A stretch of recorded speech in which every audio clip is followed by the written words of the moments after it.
देश में एमएसपी की चर्चा हो और डॉक्टर राजाराम त्रिपाठी का नाम ना आए, ऐसा नहीं हो सकता है। किसानों के किसी भी मुद्दे पर सबसे पहले अगर कोई जागरूकता लाता है तो उस शख्स का नाम होता है doctor Rajaram Tripathi. Doctor Rajaram Tripathi double doctorate हैं, अर्थशास्त्र, हिंदी, अंग्रेजी सहित 5 विषयों से एमए है। साथ में एमए के साथ साथ वो पेशे से वकील भी हैं, एलएलबी कर चुके हैं। कई विषयों के जानकार होने के नाते डॉक्टर राजाराम त्रिपाठी को देश का सबसे ज्यादा शिक्षित किसान कहा जाता है और अब तक वो कई मर्तबा सर्वश्रेष्ठ किसान का मर्तबा शब्द इसलिए कहिए, जब गिनती नहीं रहे तो फिर मर्तबा क्या देना चाहिए, तो कई बार इस पुरस्कार को ग्रहण कर चुके हैं। इसमें यूपीए के भी कृषि मंत्री से और एनडीए के भी कृषि मंत्री से अगर हम बात करेंगे तो 9 वर्ष में दोनों सरकारों के सभी कृषि मंत्री से, उससे पहले मनमोहन सरकार के तत्कालीन कृषि मंत्री से। आगे बढ़े, भूमि अधिग्रहण बिल की अनावश्यकता के बारे में तथ्यों और तर्कपूर्ण समझौतों के साथ रखकर सरकार के सामने वापस कराने में एक महत्वपूर्ण भूमिका निभाई थी। इसके बाद जब 3 कृषि काले कानून जिन्हें कहा गया वो आए, तो जब सब स्वीकार कर चुके थे, बड़े बड़े इश्तिहार अखबारों में आए थे संगठनों के, तब डॉक्टर राजाराम त्रिपाठी ने उन बिलों की खामियां निकाली और कहा कि एक न एक दिन देश के प्रधानमंत्री को अपनी गलती स्वीकार करनी पड़ेगी। ये शब्द कहा था, गलती स्वीकार करनी पड़ेगी, और वो अंततः प्रधानमंत्री को गलती माननी पड़ी। आगे बढ़ते हैं, इस बिल की जब सब खामियां बताई तो संयुक्त किसान मोर्चा ने भी उन्हें सम्मानित किया। कोरोना काल में इन्होंने देश की खेती, किसानी और किसानों तथा वनोपज संग्रहण के कार्य को कोरोना के लॉकडाउन से बाहर कराया था, लॉकआउट कराया था। प्रधानमंत्री कार्यालय को तर्क और आंकड़े देकर उसे मानने के लिए उन्हें मजबूर कर दिया था, जिसके कारण पूरे देश की अर्थव्यवस्था चौपट होने से बची थी और वो पटरी पर आ गई थी। जब सब देश डूब रहे थे तो डॉक्टर राजाराम त्रिपाठी जी के अथक प्रयास से वो व्यवस्था सुदृढ़ बनी रही। अभी वो फिलहाल उत्तर प्रदेश के 2 लाख परिवार की रोजी रोटी को लेकर लगातार प्रधानमंत्री कार्यालय से संपर्क में है। या तो प्रधानमंत्री जी से मुलाकात हो या फिर इन सभी शिक्षा मित्र अनुदेशकों को भोजन की व्यवस्था समुचित होनी चाहिए। सीधा हम रूबरू कराते हैं अब डॉक्टर राजाराम त्रिपाठी जी के साथ। सर नमस्कार। नमस्कार शिव कुमार जी। देश में एमएसपी को लेकर बड़ी गंभीर बातें चल रही हैं। मैं सीधा सवालों पर आ जाता हूं। एमएसपी को लेकर पूरे देश का किसान आंदोलित है। एमएसपी किस चिड़िया का नाम है, इसके बारे में ज्यादातर लोग जानते नहीं है। किसान आंदोलन में जब हम खड़े होते हैं और किसानों से चर्चा करते हैं तो वो कहते हैं एमएसपी नहीं मिलती है, लेकिन जब उनसे पूछते हैं कि एमएसपी का मतलब क्या है तो बड़े बड़े किसान गुलाटी मार जाते हैं और किसान नेता घूम जाते हैं, मतलब नहीं मालूम है। क्यों जरूरी है, क्यों नहीं समझ पाते हैं।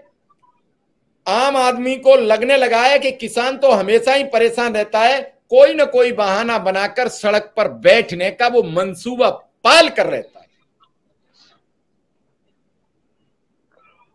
शिव कुमार जी, आपका कहना सही है कि एमएसपी यानी न्यूनतम समर्थन मूल्य के बारे में अभी भी बहुत सारे लोग नहीं समझते हैं, और विशेषकर किसान जो हमारा एक बड़ा वर्ग जो है अर्थशास्त्र को नहीं समझता। यही कारण है कि उसका शोषण होते आया है। न्यूनतम समर्थन मूल्य के बारे में मैं कहता हूं, यह किसानों के लिए प्राणवायु है, ऑक्सीजन है। उसके अभाव में किसान और किसानी देश की दोनों जो है आज आईसीयू में है। न्यूनतम समर्थन मूल्य को इस तरह से समझें कि किसान जो खेती करता है उस पर जो लागत आती है, वो लागत के साथ जब तक उसे कुछ मुनाफा न मिलेगा तब तक वह खेती को आगे जारी नहीं रख सकता। तो आज हालात हैं कि देश के किसान को अपने उत्पादन की लागत कीमत भी नहीं मिल पा रही है। अब खेती के अलावा कोई रास्ता नहीं, इसलिए बार बार वो कर रहा है। यही कारण है कि करीब 7 लाख से ज्यादा किसान आत्महत्या कर चुके हैं। और यह सब न्यूनतम समर्थन मूल्य यानी जो चीज उगा रहे हैं उसका न्यूनतम कम से कम लागत निकले और इतना फायदा निकले कि वह अपने घर परिवार को ससम्मान इज्जत के साथ पाल सके। यही है न्यूनतम समर्थन मूल्य, जो 1967 में भारत के केंद्रीय सरकार ने लागू किया था सबसे पहले मूल्य लागत आयोग की ओर के रूप में। बाद में उसे CACP यानी कृषि मूल्य एवं लागत आयोग के रूप में बनाया और हर साल घोषित करते हैं ये। जी बिल्कुल। अभी आपने एक शब्द कहा था कि हम इसे प्राणवायु मानते हैं, फिर अब तक खामोशी क्यों थी? जब प्राणवायु जाती है, प्राण चले गए, तो फिर बचा क्या है शरीर में? वो निर्जीव शरीर रह जाता है। फिर इस प्राणवायु की इतनी देरी क्यों? क्यों नहीं पहले डिमांड बड़े स्तर पर की गई? भाई शिव कुमार जी, आपकी बात लॉजिकल है, सही है। ऐसा नहीं कि इस चीज को समझा देंगे। तो असल में भारत सरकार ने भी समझा और यही कारण है कि मूल्य लागत 1967 में आजादी के बाद ही लगाया कि किसानों को कम से कम उनके लागत मूल्य मिलना चाहिए। लेकिन ये हो नहीं पाया, धरती पर नहीं उतर पाया, व्यवहार रूप में नहीं हो पाया। और किसानों ने भी लगातार आवाज उठाई। स्वामीनाथन कमेटी के बारे में आपको सबको हम जानते ही हैं। उन्होंने भी लिख के दिया कि भाई लागत के ऊपर 50% कम से कम लागत का मिलना चाहिए किसान को, तभी खेती किसानी आगे जारी रहेगी। लेकिन ये लागत का जो सरकार जो तय करती है लागत, और जो सरकार के नौकर साहब बैठ के करते हैं या सरकारी विशेषज्ञ करते हैं, इनके आंकड़े जो हैं जमीनी आंकड़ों से अलग रहते हैं। जो वास्तव में खेती में लागत होती है, महंगाई के कारण जो बढ़ी हुई दरें हैं, इसके आधार पर लागत नहीं लगाया जाता। दूसरा C2FL, हम कहते हैं कि खेती में जितने अनुषंगिक खर्चे हैं, खेती के साथ कई तरह के खर्चे हैं, ट्रैक्टर का डिप्रिसिएशन हो रहा है, उसका परिवार जो मजदूरी कर रहा है, सारी चीजों को जोड़े, जमीन का रेंट को जोड़ा जाए, लागत में क्लासिफाई किया जाए, उसके बाद फिर 50% बाजार मूल्य तय किया जाए। ये हुआ नहीं, तो ये बड़ी पुरानी मांग है और किसान इसको लेके लगातार आंदोलित रहे हैं। हाँ, एकजुट होके, मैं आपसे सहमत हूं कि एकजुट होके जिस तरह से सरकार के सामने जाना था वो नहीं हो पाया। बिल्कुल जी, आपने बिल्कुल ठीक कहा। सरकार ने इस पर कई बार कमेटियां बनाई, तो कमेटियों का क्या हुआ? उनका हश्र क्या हुआ? वो सब समाप्त हो गई या फिर बिना कुछ कहे आगे बढ़ गई? कमेटियों से कुछ होता नहीं है। जब किसी मुद्दे को खत्म करना होता तो कमेटी बना के एक अपना, जिसे कहते हैं हम किसी जब अपने परिवार का, परिजन का, बुजुर्ग का अंतिम संस्कार करके आते हैं तो पिंडदान, तो कमेटी बनाकर उस मुद्दे का पिंडदान कर दिया जाता है। आपका कहना सही है सुकुमार जी। कमेटियों का हश्र हम सब देख ही रहे हैं और हर जटिल समस्या पे एक कमेटी, फिर उस कमेटी के रिपोर्ट पर दूसरी कमेटी, फिर दूसरी कमेटी की रिपोर्ट पे तीसरी कमेटी। किसान काले कानून पर आपने तो कई कमेटियों का सामना किया, फिर तो उन कमेटियों की तो रिपोर्ट नहीं सुनी गई, क्यों? वो कमेटियां तो सरकार के मुताबिक रिपोर्ट देती हैं। कमेटी का मतलब क्या है? सरकार के हमें हाँ मिलाना। कमेटी इसीलिए बनाई जाती है, वो पूरा तारतम्य बना के लाए। बिल्कुल शिव कुमार जी, जो तीनों कानून की वापसी को लेकर जब किसान एकजुट हुए थे और हमारा जो लंबा आंदोलन चला, इसमें भी पहली मांग जो थी कि किसी कानून वापस लें। इससे भी पहले मांग MSP की थी। मेरा तो मानना है कि MSP की किसानों की मांग पर एकजुटता को देखते हुए ही सरकार ने डाइवर्ट करने के लिए 3 कानून ले आए। तो और जब ये आंदोलन वापस हुआ, उस समय भी ये था कि हमें पूरी उम्मीद थी कि MSP की मांग पे निर्णय ले लिया जाएगा। लेकिन सरकार तो पहले से तय करके रखा है सरकार ने कि MSP हमें देना नहीं। और कारण यही है कि जब समझौता हुआ तो मेरा मानना है कि हमारे जो रणनीतिकार हैं, कहीं न कहीं हम लोगों से भी चूक हुई। हमें पहली शर्त रखनी थी कि पहले से MSP वापस लीजिए, तब हम बात करेंगे तीनों कानून पे। तीनों कानूनों पे की वापसी पे बात तब होगी जब पहले आप MSP पे एक कानून ले आइए। तो यह नहीं हो पाया। दूसरी एक बात मैं समझता हूं सुकुमार जी, सरकार को बड़ा भ्रम है। सरकार के जो अर्थशास्त्री हैं, मैं आपके चैनल के माध्यम से बताना चाहूंगा कि बहुत बड़ा भ्रम है इन लोगों को MSP को लेके, और बड़ा डर है कि सरकार कहां से इतना पैसा लाएगी। यह भी मेरे ख्याल से तर्कसंगत रूप से मैं आगे जब आप जी बिल्कुल, मैं अर्थशास्त्रियों को लेकर भी आपसे सवाल करूंगा। उससे पहले मैं आपसे जानना चाहूंगा किन किन फसलों पर MSP दी जानी चाहिए? शिवकुमार जी, MSP का फिर उन फसलों के मूल्य का निर्धारण कैसे होना चाहिए? 2 चीजें मुख्य हैं। किन फसलों को दोनों बड़े महत्वपूर्ण बात, निर्धारण कैसे? दोनों महत्वपूर्ण बात है, क्योंकि हमारा मानना है कि हर वो चीज जो किसान के खेतों से निकले या किसान के उद्यम से निकले, जैसे दूध का व्यवसाय है, डेयरी का व्यवसाय है, दुग्ध उत्पाद है, और फलों की खेती है, हॉर्टिकल्चर है, खेती में करीब 10-12 अलग अलग अनुभाग हैं जो किसान पैदा करता है। इन हर चीजों पर एक न्यूनतम समर्थन मूल्य का एक तय किया जाना चाहिए कि उससे कम किसी हालत में किसान को न मिले, वरना वह उद्यम आगे नहीं चल पाएगा। तो किसान की हर फसल पर एमएसपी तय होनी चाहिए, पहली चीज।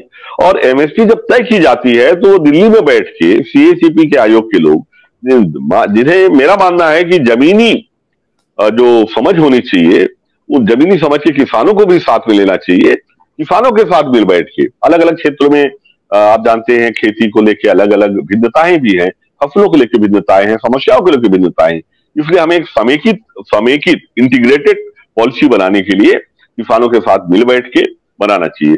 ये सरकार के नुमाइंदे ज्यादातर हैं या जो तनख्वाही विशेषज्ञ हैं, जैसे कि एमएसपी कमेटी अभी बनी, आप पूछ ही रहे थे कि भाई ये क्या कर रही है। तो जब सरकार के तनख्वाही या सरकार से कभी न कभी लाभान्वित लोग बैठेंगे तो सरकार के पक्ष की बात करेंगे। जैसे कि आप अभी हाल की एमएसपी कमेटी को भी देख लीजिए, सारे के सारे लोग वही लोग हैं जो तीनों कानून का विरोध कर रहे थे। उनसे आप क्या उम्मीद करेंगे कि एमएसपी देंगे? तो किसानों के साथ मिल बैठ के ही न्यूनतम समर्थन मूल्य निर्धारित होना चाहिए। इन कमेटियों में किसानों की निर्णायक संख्या होनी चाहिए। ये नाम मात्र के लिए 2 किसान को बुला लिया या राजा राम जी को शामिल कर दिया या किसी और किसान नेता को शामिल कर दिया, इससे काम नहीं बनने वाला।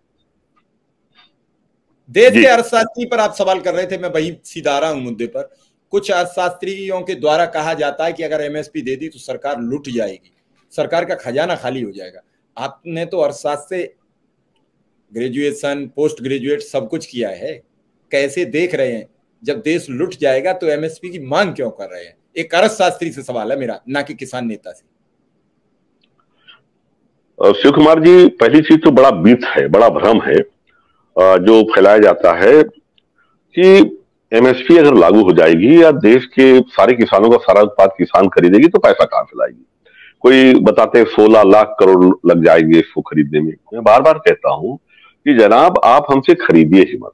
मैं शांता कुमार कमेटी जो सरकार ने बनाई थी एफसीआई के गठन के लिए, उसे कोट करना चाहूंगा कि शांता कुमार कमेटी का खुद का कहना है कि केवल 6% उत्पादन, जिन चीजों का एमएसपी गवर्नमेंट घोषित करती है उसका भी केवल 6% खरीदती है। 94% जो बाजार में एमएसपी से कम दर पर बिकता है, ठीक है, और उसके कारण साधारण घाटा नहीं होता।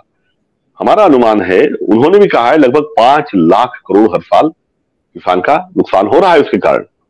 तो मेरे कहने का मतलब, किसान के गल्ले से किसान को वाजिब मूल्य न मिलने के कारण आज की तारीख पे लगभग 7 लाख करोड़ का हर साल नुकसान हो रहा है। तो जो आप सब्सिडी देते हो, चाहे खाद के नाम पे देते हो या नाम पे, सारी सब्सिडी आपकी 2.5 लाख करोड़ के आसपास पूरे देश के किसानों को दी जाती है। इसके बावजूद लगभग 4.5 लाख करोड़ किसान का घाटा हर साल हो रहा है एमएसपी न मिलने के कारण। इसलिए मैं कहता हूं कि जो आम जनता अगर सोचती हो कि किसान परेशान क्यों है और बार बार क्यों खड़ा हो जाता है, इसलिए होता है कि बार बार उसकी कीमत को आप थ्रो अवे प्राइस पे खरीद रहे हो, मतलब कि कूड़े के दर पे खरीद रहे हो। मैं यहां बोलना चाहूंगा शिव कुमार जी की जो रद्दी पेपर है, जो कबाड़ है, उससे भी कम कीमत पे आप धान और गेहूं खरीद रहे हो, अनाज खरीद रहे हो। बाजार सामने है, आप देख लीजिए, अभी कबाड़ का रेट देख लीजिए, होलसेल रेट देख लीजिए, और गेहूं का रेट देख लीजिए, धान का रेट देख लीजिए, कबाड़ का रेट ज्यादा है। तो ये छोटी बात नहीं है। हर साल जो किसान का घाटा हो रहा है 4 लाख करोड़, 5 लाख करोड़, इसके कारण किसानी गरकने जा रही है। और अर्थशास्त्रियों को मैं जवाब देना चाहूंगा, जनाब मैं ये नहीं कहता कि 1 रुपये का भी आप खरीदो। आप 80 करोड़ लोगों को आपको बांटकर वोट खरीदने के लिए आपको चाहिए, है ना, उसके लिए आप रेट को कम करके रखते हो। मैं कहता हूं वो भी मत खरीदिए। आप तो केवल एक कानून बना दीजिए कि इससे कम दर पर कोई न खरीदे, तो व्यापारियों के जेब से पैसे जाएंगे और वो भी कोई बहुत ज्यादा नहीं जाने वाले। ठीक है, मैं बार बार कहता हूं कि कोई बहुत बड़ा फर्क नहीं पड़ने वाला, लेकिन वो छोटा सा किसानों को कम से कम रोजी रोटी चले उतना भी देने के लिए भी हमारा देश का जो बड़ा व्यापारी वर्ग है, जो मध्यम छोटे व्यापारी की बात नहीं करता, वो तो हमारी तरह बेचारे वो भी शोषित हैं।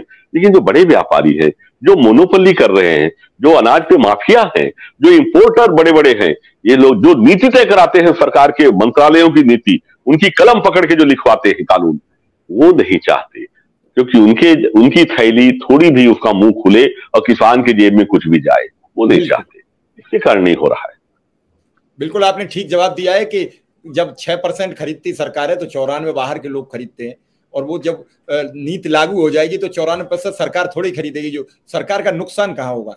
अब इस नुकसान की जब हम चर्चा करते हैं तो एक सवाल खड़ा हो जाता है, एमएसपी लागू हो जाएगी तो मध्यम वर्ग और जो निम्न वर्ग है, जिसे आप कह रहे हैं कि राशन मिल रहा है, उस वर्ग को खाद्य पदार्थ महंगे हो जाएंगे।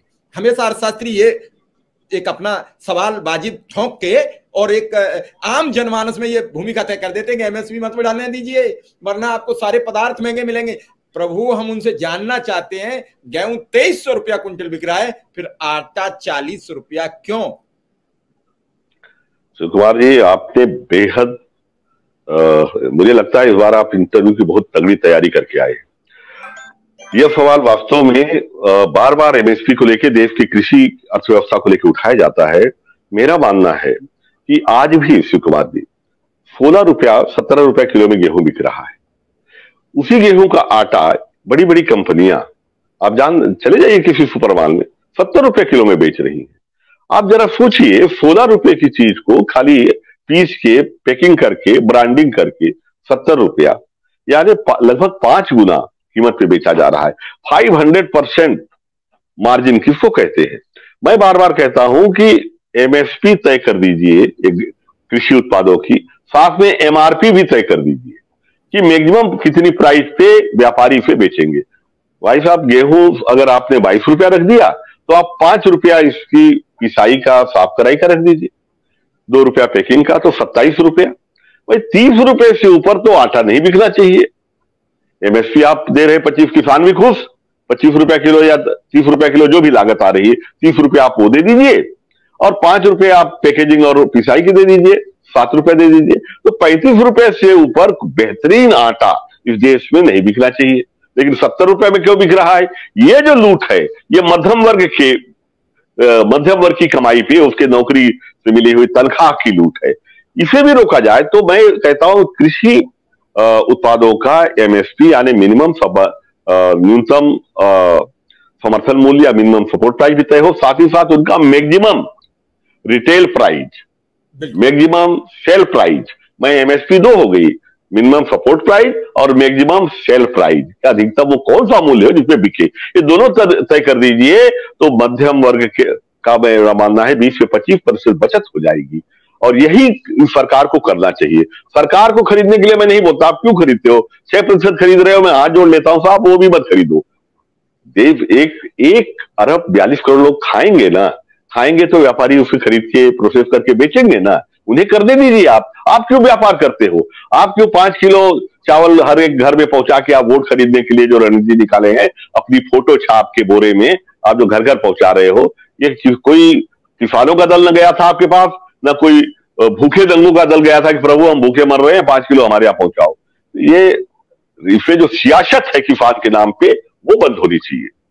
बिल्कुल आपने ठीक कहा। मैं आपसे अगला सवाल ले रहा हूं, अगर किसानों को एमएसपी नहीं देती है सरकार तो अगली रणनीति आपकी क्या होगी? शिव कुमार जी, एमएसपी को लेकर लगातार किसान आंदोलित थे और हम लोगों ने जब ये आंदोलन समाप्त हुआ उसके बाद सरकार को लगा कि हम कमेटी के जरिए समझा लेंगे, लेकिन हमने देखा कमेटी में तो किसानों का, वास्तविक किसानों का प्रतिनिधित्व ही नहीं है। तो हम लोगों ने एमएसपी का मोर्चा बनाया कि अब इधर उधर की बातें नहीं, कोई 10 मांग 5 मांग लेके हम नहीं बैठेंगे, केवल एक मांग, सीधी एक मांग, एमएसपी न्यूनतम समर्थन मूल्य गारंटी पर कानून चाहिए। एमएसपी पर एक कानून ले आए आप। सरकार को हम कहते हैं कि इससे न्यूनतम समर्थन मूल्य जो तय करे किसानों के साथ बैठकर, वो तर्कपूर्ण हो, विन विन सिचुएशन पे हो, लागत के आधार पे वास्तव में स्वामीनाथन कमेटी की C2+FL पर हो और वह मूल्य जो हो हर खरीदने वाले पे, व्यापारी पे बाध्यकारी हो। इसके लिए एमएसपी मोर्चा बनाया हमने, जिसमें 223 किसान संगठन शामिल हुए, लगातार उसकी मीटिंग हुई। और आज जब हम बात कर रहे हैं तो हरियाणा में, आपको पता ही होगा कि हरियाणा में जबरदस्त आंदोलन एमएसपी को लेकर चल रहा है। भाई जगजीत सिंह भाटी, जगदीप सिंह गोसोला, सारे लोग कर रहे हैं, और जो देश के वरिष्ठ किसान नेता हैं वीएम सिंह जी, वो इसके राष्ट्रीय संयोजक हैं, और मैं इसका राष्ट्रीय प्रवक्ता हूं। उस हैसियत से मैं कह सकता हूं कि केवल उत्तर भारत ही नहीं या हरियाणा ही नहीं, दक्षिण के राज्यों में भी एमएसपी को लेके किसान एकजुट हुए हैं। और अब हमने दिल्ली आकर या कोई मोर्चा बनाने की नहीं ठानी, हमने कहा गांव गांव में एमएसपी नहीं तो वोट नहीं, और फसल हमारी दाम तुम्हारा नहीं चलेगा, नहीं चलेगा, ये नारा दिया है। और कोई भी चाहे सरकार आए, उसे सोचना होगा कि हर सरकार की जो आत्मा है, हर सरकार कितनी भी बड़ी हो, या सरकार का बड़ी ताकत होती है, राक्षसी ताकत होती है, लेकिन उस सरकार के राक्षस रूपी जो पावर सेंटर है, उसकी ताकत कहां से आती है? ईवीएम से आती है। और हम ईवीएम पे चोट करेंगे। हम हर बूथ पर एमएसपी नहीं तो वोट नहीं के नाम पे किसान अब वोट करेगा, न हिंदू मुसलमान पे, न जात पात पर, न भाषा पे, न क्षेत्रीयता पे। सिंगल मुद्दा किसान के लिए अगर प्राणवायु है, अगर किसान के लिए ऑक्सीजन है, तो हमें चाहिए। और कोई भी सरकार अब किसानों की इस मांग को दरकिनार नहीं करेगी। हम 2024 के पहले गांव गांव में जागरूकता फैला रहे हैं, और इससे मध्यम वर्ग को भी फायदा होने वाला है। अब आटा आपको 35 रुपए में मिल जाएगा, 100 रुपए से ऊपर दाल नहीं जा पाएगी अगर एमएसपी लागू हो गई। और जिस तरह से मनमाना दाम बढ़ाते हैं व्यापारी, अचानक आप सुनते हो कि प्याज जो है 5 रुपए में किसान से खरीदा और 50 रुपए में बिक रही है, ये नहीं हो पाएगा। हर एक को 15 रुपए से ऊपर कभी प्याज नहीं जाएगी, आलू कभी 12-15 रुपए से नहीं जाएगा। वास्तव में इस देश में वास्तविक समाजवाद जो है किसान के खेतों के जरिए आएगा। बस एमएसपी गारंटी कानून ये हमें दे दें, एक कानून भर बना दें कि उससे कम पे कोई बिल ना हो, उससे कम पर कोई ट्रांजिट परमिट जारी ना हो, उससे कम पे कोई ट्रांजेक्शन ना हो, ये बड़े आराम से कर सकती है सरकार। बिल्कुल आपने ठीक कहा। अंतिम सवाल आपसे, अभी आप आंदोलन की चर्चा कर रहे थे, तो हरियाणा का आंदोलन समाप्त हो गया है। सूरजमुखी पर एमएसपी की मांग सरकार ने मान ली है, एक आपके लिए अच्छी खबर है, राहत भरी। धन्यवाद सुकुमार जी। केवल एक फसल से काम नहीं चलेगा, हर फसल पे एमएसपी चाहिए किसान को। सर जो उंगली नहीं छूने दे रहा हो, जो उंगली नहीं छूने दे रहा हो, उससे पहले चीखता हो, वो उंगली पकड़ने को राजी हो जाए, तो आगे की उंगली पर तो बात की जा सकती है। किसान गला पकड़ेंगे सुकुमार जी। ये मेहनत कश इंसान कभी जब अपना हिस्सा मांगेंगे, एक गांव नहीं, एक देश नहीं, हम सारी दुनिया मांगेंगे। हम उंगली नहीं पकड़ेंगे। अगर सरकार नहीं समझेगी, आज नहीं तो कल ये किसान उसका गला पकड़ने वाला है। वोटों के जो 2% 4% के ध्रुवीकरण के खेल के जरिए जो सरकारें बनती हैं, अगर किसान ने एक बार तय कर लिया तो ये सरकारें ताश के पत्तों की तरह ढह जाएंगी। मेरी बात को याद रखें, नोट कर लें। सम्मान निधि मिलती है, किसान वोट करेगा। सम्मान निधि 2000 रुपया जाते हैं, जब हर तीसरे महीने पहुंच जाते हैं, किसान खुश हो जाता, मस्त हो जाता। सम्मान निधि आपने कही तो मैं अंत में कहते जाऊं, सम्मान निधि के चलते न किसान का सम्मान बचा, न निधि बची। अब वो वसूली हो रही। मेरे बस्तर में, केवल एक बस्तर विकास खंड में करीब 2000 लोगों से वापसी के लिए सरकार आरआरसी जारी कर रही।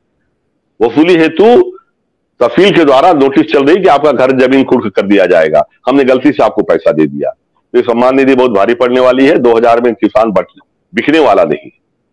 चलिए, बहुत बहुत आभार, बहुत बहुत धन्यवाद। आपने उस अहम मुद्दे पर चर्चा की जिन मुद्दों पर लोग बात नहीं करना चाहते हैं। मीडिया को इन सब मुद्दों पर बात करने की जरूरत है, लेकिन मीडिया बात करती है मुद्दों पर। मीडिया बात करती है। धन्यवाद सुकुमार जी। पार्टी एक दूसरे की लड़ाने के लिए। आज देश को जरूरत है किसान समृद्धि होगा।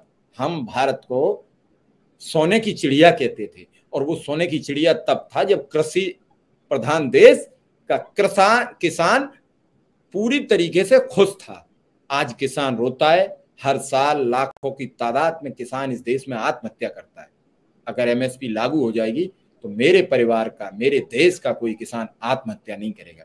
मेरे किसान की किसी बेटी के हाथ पीले होने से नहीं रहेंगे।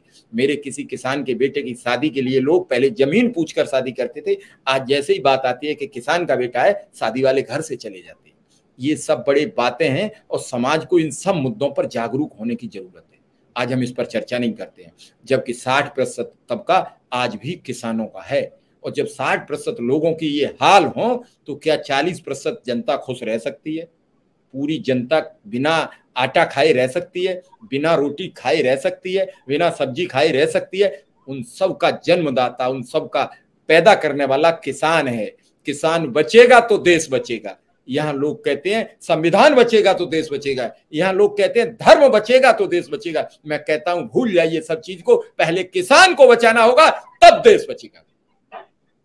वाह, बहुत बहुत अच्छी बात कही शिव कुमार जी। आपको और आपके चैनल को, स्पेशल कवरेज न्यूज को मैं बहुत बहुत धन्यवाद देता हूं। इस अहम मुद्दे को आपने बहुत मतलब मेरा मानना है बखूबी उठाया है और बहुत सारी बातें आई, और बहुत सारी बातों पे हम पुनः चर्चा करेंगे, कभी वक्त देंगे आप। बहुत बहुत धन्यवाद, बहुत बहुत आभार आपका।